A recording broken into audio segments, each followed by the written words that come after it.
Time now for Back Pages tonight here on Sky Sports News, bringing you a first look at the sports stories in the morning's newspapers. Joining us, a sports journalist and broadcaster Henry Winter and Martin Ziegler, chief sports reporter for The Times. Welcome to you both. Let's quickly run through the back pages as they reach us all the time after that late game in particular with Tottenham and Man City, but United the lead. The Guardian says that Ruud awakens United as they celebrate a big cup win under the caretaker boss. Also stories on Ben Stokes' burglary ordeal, plus controversy around Joe Marler, head of England's rugby team, facing the All Blacks this weekend.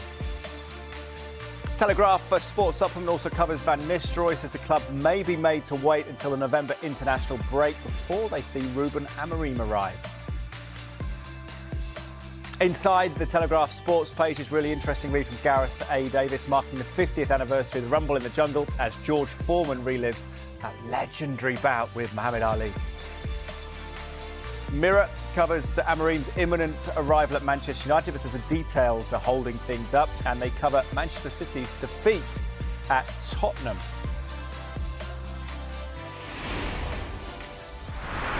OK, well, let's start with the Telegraph Sport front page then in terms of Ruud van Nistelrooy, 5-2 win over Leicester City. In rude health, Eric's gone and the goals start flying in.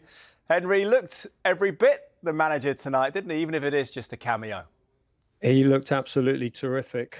And Manchester United fans there, they were absolutely treated to a 5-goal, 5-star performance, admittedly against a weak Leicester team who are clearly focusing on the league and survival.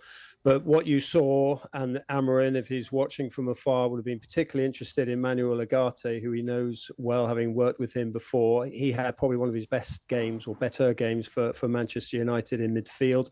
Casemiro had one of his best games for Manchester United. Bruno Fernandes, obviously Portuguese, knows Amorim well. So there are a lot of players out there with something to prove. And Erik ten Hag, if he's watching from somewhere in the Netherlands, must be thinking, well, why don't they perform a little bit like that more for me? But that is Ruud van Nistelrooy's character, his personality, his aura, his connection with the club. He embodies the attack philosophy that the Stretford end loves. And the players showed that tonight.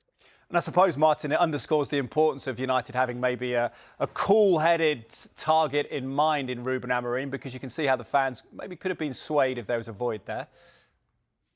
Yeah, I mean, I don't think there's any doubt that Amorim is going to join. It's just a question of when. And it does raise the question, what's going to happen to Ruud van Nistelrooy? Because obviously he's very much loved by the supporters, has had a very, very good start to his interim career. So what happens now? It's going to be fascinating to see. Yeah, it certainly is. There's an inside piece here. Jason Burt reporting in the Telegraph. Van Nistelrooy lifts United gloom, but bad habits resurface. Talking about the attack here, I suppose the vulnerability at times, Henry, were there sort of moments of caution tonight for Manchester United? Maybe concern for Ruben Amorim about what he's walking into? Well, they haven't turned into Brazil 1970 overnight. I mean, there were set piece issues there. I think Joby Nakanoff was talking about it in your previous programme, very interestingly. So absolutely, but you see the two there on the front of the Guardian. You've got Casemiro and Garnacho, which is in a way what Manchester United fans want. They want the homegrown in Garnacho and you know, and that attacking wing play, and then you want the intelligence of a recruit, Brazilian recruit like Casemiro unleashed here on the front of the eye. And he was fantastic. And I think Van Nistelrooy, who they've sort of tucked in a picture of him there on the front of the eye, that is what amazing. I mean, for Amorim looking at this, he will think with his formation 3-4-3, are there the players at Manchester United to fit this system? And he will look at Casemiro and he'll look at Ugarte and think, well, actually, those could be the double pivots that he likes playing with. And also he's got Kobbie Mainoo in his fit as well. So it was an encouraging night. But back to your point, Manchester United's vulnerabilities are always going to be there until you get an elite coach like Amorim to train them, to drill them at Carrington, and also to strengthen them in the transfer window. Martin, what's your take on this line that Ruben Amorim is so wedded to a 3-4-3 and how that fits together with Manchester United? Could it be a redemption for Casemiro, if you like? He was almost with a first-half hat-trick tonight. Yeah, I mean, could easily be. In fact, one of my colleagues, James Gearbrand, wrote a very interesting piece saying, would there be a position for Bruno Fernandes if that's the case?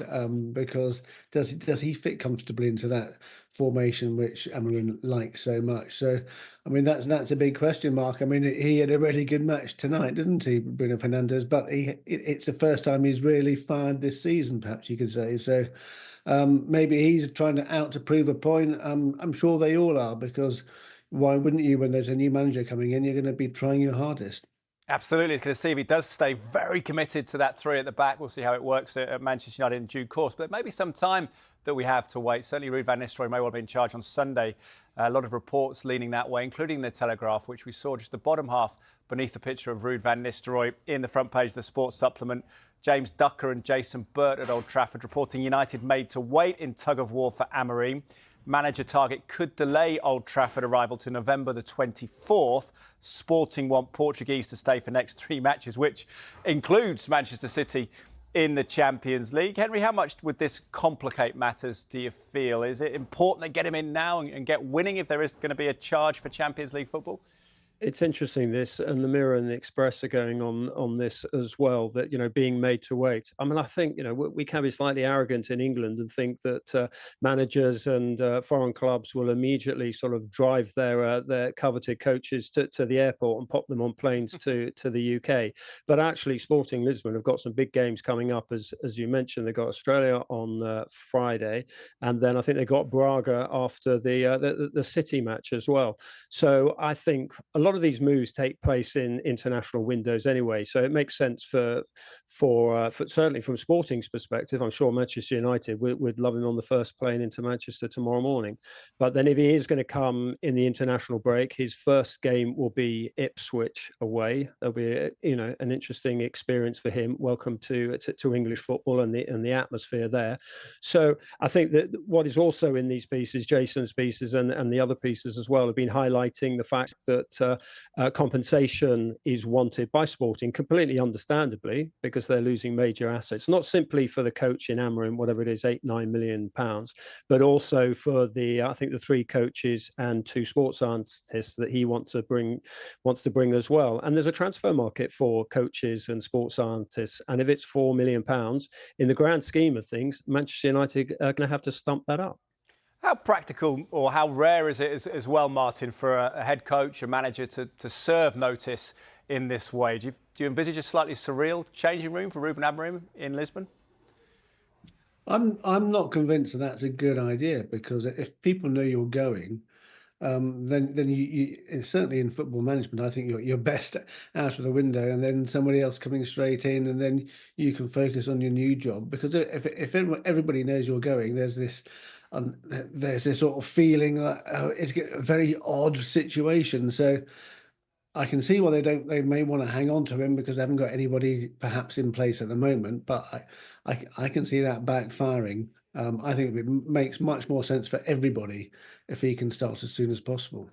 Yeah, interesting there, isn't it? Let's talk about the other night's games in the Carabao Cup.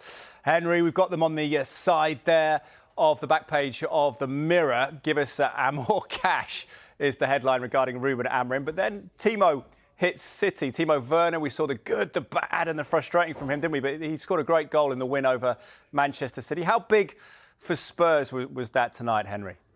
But psychologically, it was very important. But, they got Timo in the headline. But, I mean, he limped off. And even more worryingly, Van de Ven limped off. And if it is another hamstring injury, we saw how much it damaged Spurs last season when he pulled a hamstring against Chelsea earlier in the season. And they really missed him. So, but look, there was some fantastic play from Spurs tonight. And again, and one thing, I mean, I was sort of hopping between the channels, just at the screens, just to sort of see the match.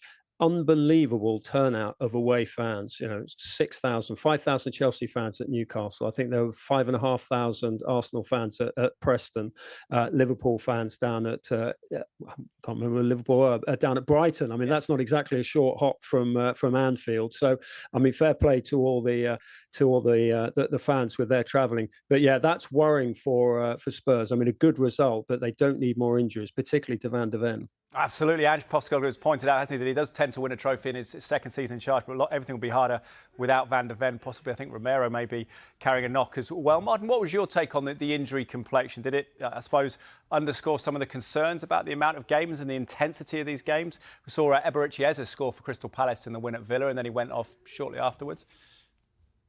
Yeah, it's a big talking point of lots of players and this season, hasn't it? And we've had players like Rodri, Alisson speaking out about the new tournament, the Club World Cup that's coming up at the end of the season. So everyone is going to be focused on this. I mean, normally, actually, in the Carabao Cup, this is a chance for players who aren't starting every Premier League match to actually play more. So you would think actually for this competition, this shouldn't be the sort of breaking point in terms of injuries. But if Van de Ven is out, that would be a really, really serious play for Spurs. Indeed. Henry, what else grabbed your attention from the results in the League Cup? Arsenal winning at Deepdale, at Preston. We had Newcastle beating Chelsea 2-0. United's win we've, of course, talked about. And Liverpool, we have Cody Gakpo referenced there, and Arne Slot talking post-match about his importance, even if he's not always going to be a starter. Yeah, I mean, he's been playing a little bit more recently, and he's fantastic. I mean, the goals, his scoring, his work rate, is outstanding. Probably a little bit disappointing last season, but he's back flying in a very good Arne Slot team. I mean, the other games that really sort of spring to mind, I thought Nwaneri for Arsenal, 17, what a talent. You're going to be doing so much on him over the next sort of decade. He's a fabulous talent at Arsenal, homegrown, a Hale End boy. And then if you go up to St James's Park, a really important result for Eddie Howe. He picked a strong team, but Chelsea fans, I think 5,000 of them went up there, must look at some of their defending, Badiashile, individuals like that, Dizazi, and just wonder, again, have they overpaid? Are they, do they have the sort of strength and depth, which is extraordinary to think about when Chelsea over the summer almost had to have 2 dressing rooms for their first team training. So, yes, I mean, that's a sort of slight, that's a bad night for Maresca, who's actually done very well for Chelsea this season. Bad night for Maresca, Martin. How good a night, though, for Eddie Howe? Got to that League Cup final, didn't he? Lost to Eric Ten Hag's Manchester United 18 months ago, but a significant win. And I suppose significant that Isak is scoring again. Could he be the key to Newcastle turning it around on a consistent basis? Yeah, I mean, very possibly. But I think Newcastle were so desperate to win that elusive trophy, weren't they, last season's? So I think they will be gunning for it very much. I think this could be an opportunity. It's not been the greatest start, has it, in the Premier League for Eddie Howe? All this maybe a bit of uncertainty around when the England vacancy before that was filled. So perhaps this is be the time now they can sort of knuckle down a bit in the league as well, and also compete really strongly and try and get this trophy. And the flip side, Henry, just finally on Manchester City, they won 4 in a row under Pep Guardiola, didn't they? It'll be a 4th year without a League Cup. Do you think it's just shifted in priority there? Is it a reflection maybe that their squad is very challenged at the moment? I mean, I think it is the 4th of their priorities. It might be even lower, given the fact they're going to get 40 million simply for turning up in America for the Club World Cup at the end of the season. I think what was encouraging for City tonight, on an overall disappointing night, was the quality of some of the kids that they've got coming through the academy, who were given a chance by Pep tonight. Yep, absolutely. And City out, but Tottenham march on, albeit with injuries. Henry and Martin, thank you very much for now. We're going to take a quick break. And when we come back, we will look at more of the back pages. The Haka will be part of the sporting weekend in rugby. England face the All Blacks, making the papers as well. Oliver Brown with a strong opinion piece about it. We'll cover that shortly. Welcome back. You are watching Back Pages tonight, and welcome back to sports journalist and broadcaster Henry Winter and Martin Ziegler, chief sports reporter for The Times. A bit of a disturbing story from the world of cricket, nominally and now gentlemen, in The Guardian. Let's go to Stokes' family ordeal. England Test captain Ben Stokes revealing that a masked gang burgled his home while he was away on the tour of Pakistan. His wife and 2 young children present at his home in the northeast of England at the time. And Martin, an alarming story, I'd imagine, for all of us. But how terrifying is this for athletes who have to go on their travails around the world? Yeah, it's something we've seen a lot with football, isn't it? With people knowing that they're going to be playing away matches, different parts of the country, different countries, they get targeted. And for Stokes's family, his wife and children who were in the house when these masked burglars broke in, absolutely terrifying. I mean, they weren't hurt, fortunately, but I mean, you can imagine the emotional distress that's caused. So it just shows that even now cricketers are being targeted in the same way that sort of top footballers are, and I'm sure lots of people are going to be thinking about their security. Yes, Stokes, Henry, losing his OBE medal as well as some personal items. He says they're irreplaceable. He's put on social media. What do you think? Do you think that the clubs, organisations, governing bodies can start helping elite, affluent players in these situations, advising them on such matters? Yeah, absolutely. I mean, the Football Association, as Ziggs is alluding to, always on the eve or well before the eve of tournaments when England are going away, they absolutely they talk to the players and their advisors and their families about do they need security. We saw it in the last World Cup with Raheem Sterling actually had to go home because of an incident at his new house. So it's an issue. But what I find, I mean, obviously, your hearts go out to Ben Stokes and his family and his two kids, as Martin says. It's the emotional shock of knowing that someone had invaded your private space, but also they stole his OBE, which I think he got in 2009, and as he rightly says, it's of sentimental value, it's irreplaceable, but also what value is it of the people who've actually stolen it, because they're not going to go down to their local pub and offer it to someone standing by the jukebox. It's of no sort of financial value. So I find that, I just find it inexplicable, and I hope whoever the perpetrators are get caught quickly, and that the Stokes kids can sleep more easily in their beds at night, and all the items, sentimental items, are returned. Yeah, we wish Stokes' family all the best, of course, Martin. I suppose as well, it really sheds light or recasts light on an issue of cricket with players being away. We've seen that with anxiety issues in the past. Players have spoken about that, Marcus Trescothick. Something we always don't appreciate, isn't it? Particularly with cricket in the long tours, the challenges on the personal front. Yeah, I mean, it's the cricket tours are like no other, are they? They just go on and on. And if their families are sort of left to cope with themselves, children at school, for example, that makes it even more difficult. And now, if there's going to be added worries about what's going to happen when the players are away, I think it's just going to make it even tougher for those lengthy tours.